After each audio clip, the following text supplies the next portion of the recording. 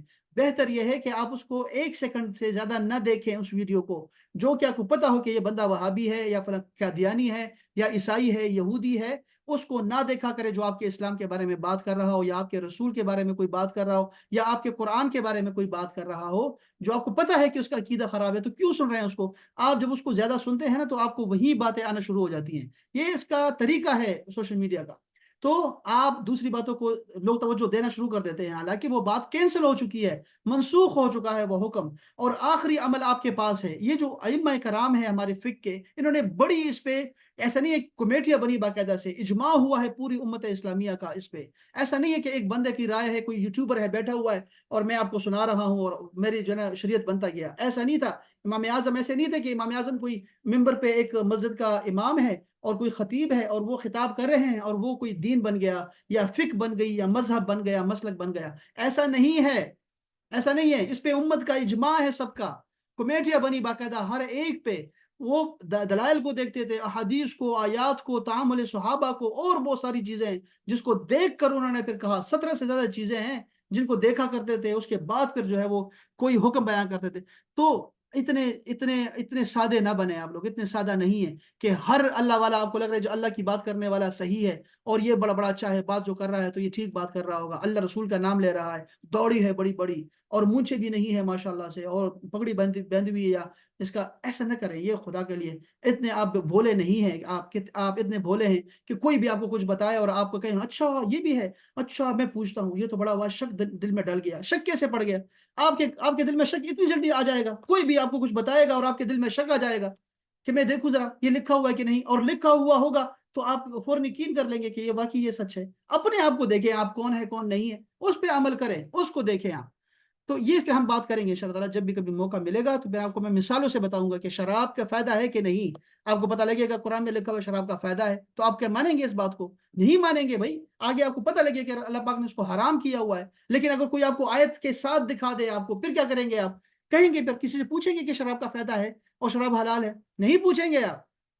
یہ کفار ہمیں دکھاتے رہتے ہیں جو انڈیا والے ہیں، اور بار دوسرے دکھا رہے ہیں ہمیں، دیکھو آپ کے دین میں قرآن تو یہ لوگوں کو غلط راستہ دکھاتا ہے، کہتا ہے ہر کافر کو قتل کرو۔ اب آپ کو آیتیں دکھا رہے ہیں، آیتیں دکھا رہے ہیں، اور آپ کو سمجھ نہیں آئے گی کہ یہ کب کی باتیں ہو رہی ہیں؟ جنگ کی بات ہو رہی ہے، اور یہ حالت جنگ کی بات ہو رہی ہے جو آپ سے لڑ رہا ہے۔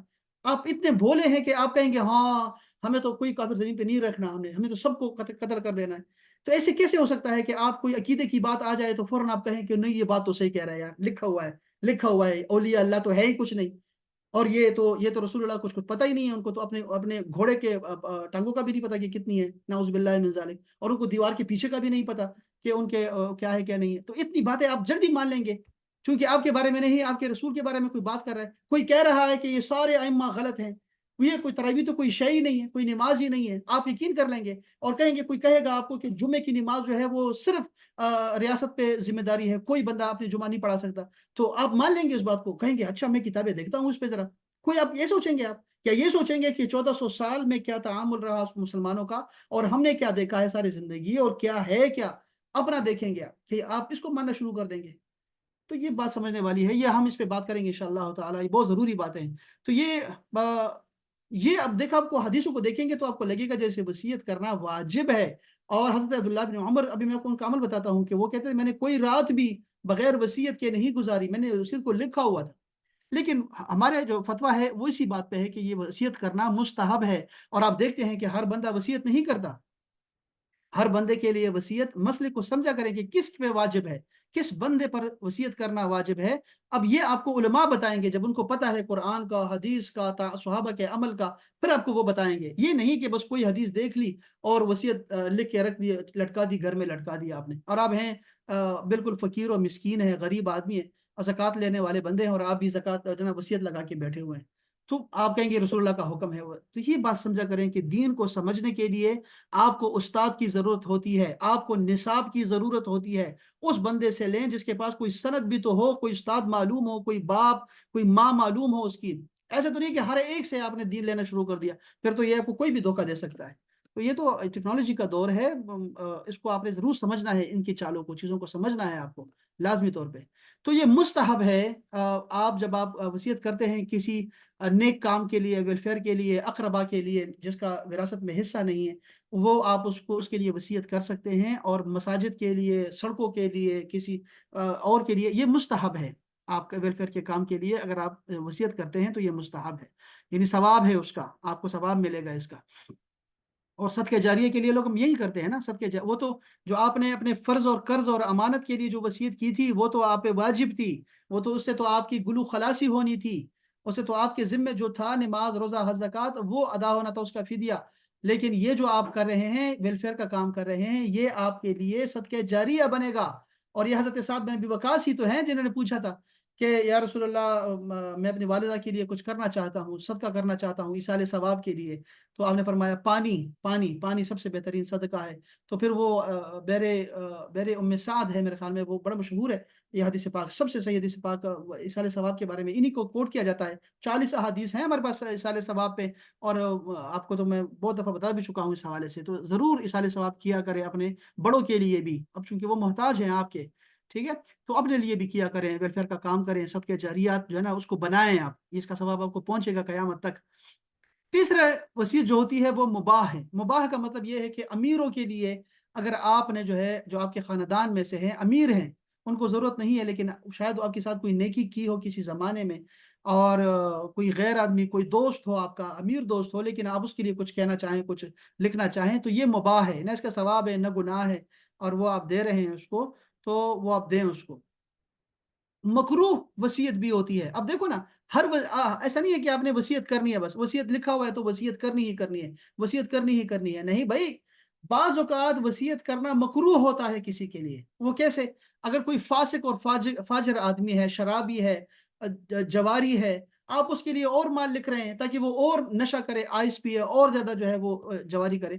تو یہ فتویٰ اسی بات پر ہے کہ مکروہ وصیت وہ ہے جس میں آپ جو ہے کسی فاسق اور فاجر کے لیے وصیت کرتے ہیں، وہ مکروہ ہے. اچھا، یہ مسائل بہت زیادہ ہے، میں ذرا اس کو کہتا ہوں، 15 منٹ رہ گئے ہمارے پاس. اچھا، امام نووی نے فرمایا، امام نووی اب جو چونکہ ریاض الصالحین انہی کی جو ہے نا وہ جمع کردہ جو ہے وہ کتاب ہے احادیث کی، تو وہ فرماتے ہیں کہ وصیت لکھنی چاہیے. ہر مسلمان کو وصیت لکھنی چاہیے، اور اس پہ گواہ بھی بنانے چاہیے. گواہ، گواہ کے بارے میں دو گواہ اللہ پاک نے قرآن مجید میں فرمایا نا، جو سب سے بڑی آیت کریمہ ہے، جب آپ تجارت کیا کریں، لین دین کیا کریں، تو دو گواہ بنایا کریں. یا اس میں خواتین کو، اگر ایک ہی جگہ ہے تو ایک مرد ہے تو ایک دو خواتین کو کر لیا کریں تاکہ ایک دوسرے کو یاد دلائیں. ٹھیک ہے، تو آپ ضرور دو گواہ رکھیں، یعنی کہ وصیت پر بھی اپنی بیگم کو بھی بتائیں، یا ساتھ میں جو ہے کسی اور کو بھی شریک کریں وصیت کو، لوگوں کے پتہ ہو، لوگوں کے کہ آپ نے کیا وصیت کی ہے. اور گواہ بھی بنا لیا کریں، اور اس کو تندرستی میں لکھنا چاہیے، نہ کہ بیماری میں جب آپ کو لگے کہ بس اب تو میں جانے لگا ہوں. غلط فیصلہ بھی ہو سکتا ہے. ٹھیک ہے. اچھا، وصیت جو ہو وہ 1/3 مال میں کی جا سکتی ہے، اس سے زیادہ جائز نہیں ہے. اور یہ جو وصیت ہوگی یہ کفن، دفن اور قرض کے ادائیگی کے بعد وصیت کو پورا کیا جائے گا. اب حدیث پاک میں کیا آتا ہے؟ رسول اللہ نے فرمایا ہے کہ جس شخص نے، اب یہ بڑی اہم باتیں بتا رہا ہوں میں آپ کو، اسلام میں وصیت کی کتنی بڑی ویلیو ہے، اور وصیت آپ کو صحیح کرنی ہے، یہ بہت اہم بات ہے. اگر آپ نے غلط وصیت کر دی تو اس کا کیا انجام ہوگا، ذرا سنیے گا. جس شخص نے وارث کو میراث سے محروم کر دیا، اللہ تعالیٰ قیامت کے دن اس کو جنت سے محروم کر دے گا. جتنا حصہ اس کا بنتا ہے نا، جنت کی وراثت ہے، مومن کی وراثت ہے نا جنت میں، تو وہ اللہ پاک اس سے محروم کر دے گا جس نے اپنے میراث کو جو ہے وارث کو نہ دیا، اور وارث کو جو ہے نا، وارث سے ہٹا کے میں سے ناراض ہوں، اس کو نہیں دوں گا اور میں کسی اور کو دوں گا، اور اس کا مال جو ہے وہ خرچ کرنا شروع کر دے. میں ذرا اس کو آپ کو تفصیل سے بتاتا ہوں. یہ ایک بہت بڑے عالم گزرے ہیں ابن عادل کے نام سے، انہوں نے لکھا ہے کہ وصیت میں ضرر پہنچانا کیا ہوتا ہے. وہ کہتے ہیں کہ وصیت، ایک تو یہ طریقہ ہے کہ ثلث مال سے زیادہ کی وصیت کی جائے.